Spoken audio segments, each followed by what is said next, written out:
Hola chicos, buen día.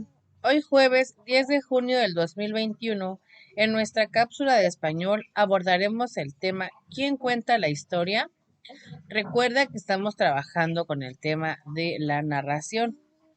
Entonces, te comento que tanto en los cuentos como en las novelas, las historias las cuenta un narrador.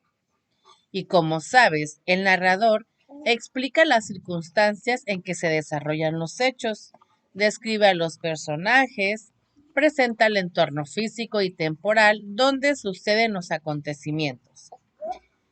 El narrador puede participar en la historia como uno de los personajes, o bien puede mantenerse fuera del relato sin que sepa exactamente quién es ni cómo se llama. El narrador puede adoptar dos posiciones, cuando se narra desde dentro y cuando se narra desde fuera. Cuando se narra desde dentro se usa la primera persona gramatical.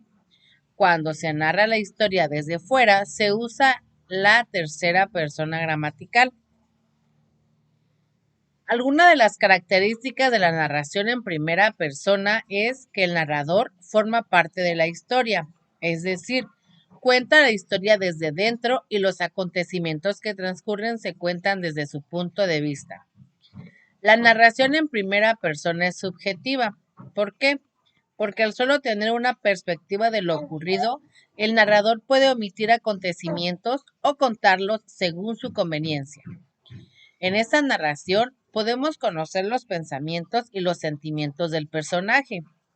Así también, el personaje puede ser individuo o bien puede ser un personaje colectivo.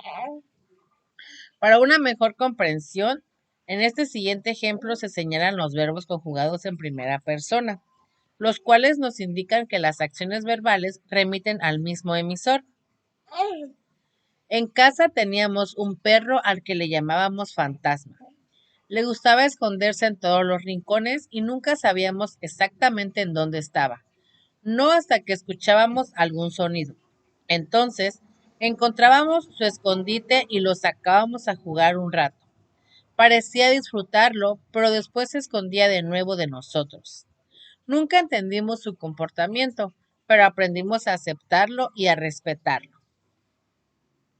Ahora, el narrador en tercera persona es aquel que relata los hechos desde fuera y puede o no formar parte de la historia.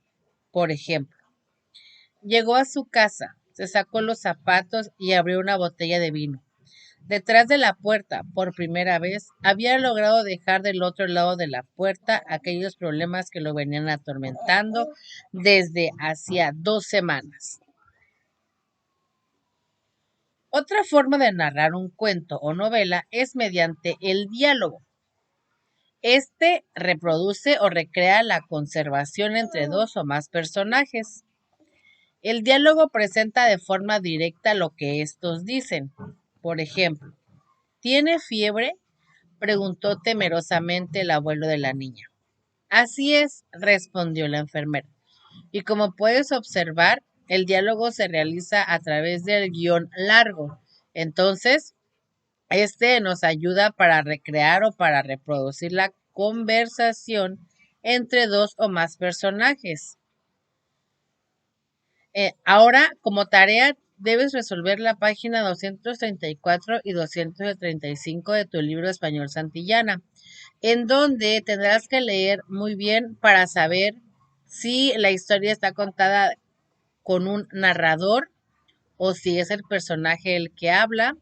Así también debes decidir qué tipo de narración se usa y convertir las oraciones que ya vienen en tu libro. El primer ejemplo en actividad 2 te da la oración en tercera persona, esa misma oración la escribirás en primera persona y en la que sigue está escrita en primera persona y esa la anotarás en tercera persona. Entonces, para el día de hoy jueves, esta es la tarea en español.